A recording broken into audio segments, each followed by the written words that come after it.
segue into cybersecurity. I know that's kind of like an abrupt change, but I think it's something we need to talk about. And we're going to have 2 or 3 slides around it.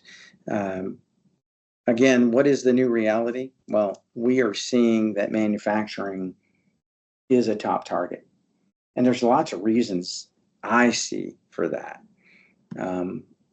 One of the reasons is just the inability of the staff to cover all their bases every day in IT, single person, multi-person. And I'm speaking from experience because I've been the single person. I've been a single person in 500 person manufacturing plant, and I'm responsible for all the IT and the ERP and the calculators and the copiers. And, you know, if Patty's in customer service, how to enter an order, I'm responsible for that process too, somehow. That's how it happens, right? We become business analysts, tech people. And when we get distracted, right, things don't get done. And we end up with vulnerabilities that cause attack, or we've said it and forgot it. Jeff, do you think that part of it too is that there's so much focus on like email and things on the front end of the house, and they forget that they have connected devices on the shop floor that leave them vulnerable that they don't think about? Absolutely. That's some of it. Absolutely. I mean, you know, I remember the days walking in the plant, and I think Paula DeLuca's on this call, who is one of my mentors in manufacturing, good friend of Patty. And you know, Paula would stand there with 300 people behind her and the torches going, you know, we got a problem, right? And IT is dealing with those daily problems every single day. They're not getting ahead of the curve. So you're right. Some of that stuff, it's more of a set it and forget it. And cybersecurity is not set it and forget it. Okay. And that's a good segue.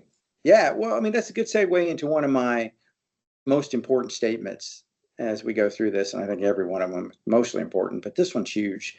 Complacency fuels catastrophic outcomes, right? Thinking about it, a minor spark sets off $1 billion blaze.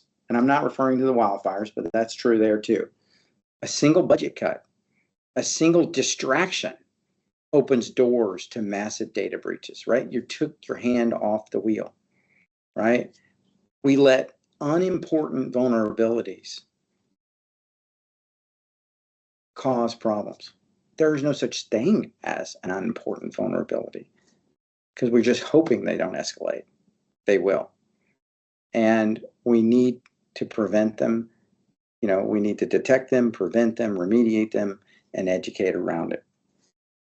So the big one here is, and it's been sitting in front of you, is small to mid-sized manufacturers, those job shops, and there's probably some on this call. We service a lot of those. You know, you have a full, complete outage, it can close the business. You are dependent. I mean, I've got one down the street there, you know, 7 employees. They, you know, have some great machinery, right? They've got CNC machines and some great stuff. But literally, if they go offline and can't do their work and can't communicate, they lose their government contracts, right? And then they're out of business. That's not fear, uncertainty, and doubt. That's just fact. So that's some of the stuff that drives me, and I'm seeing an increased problem in manufacturing. That's for sure.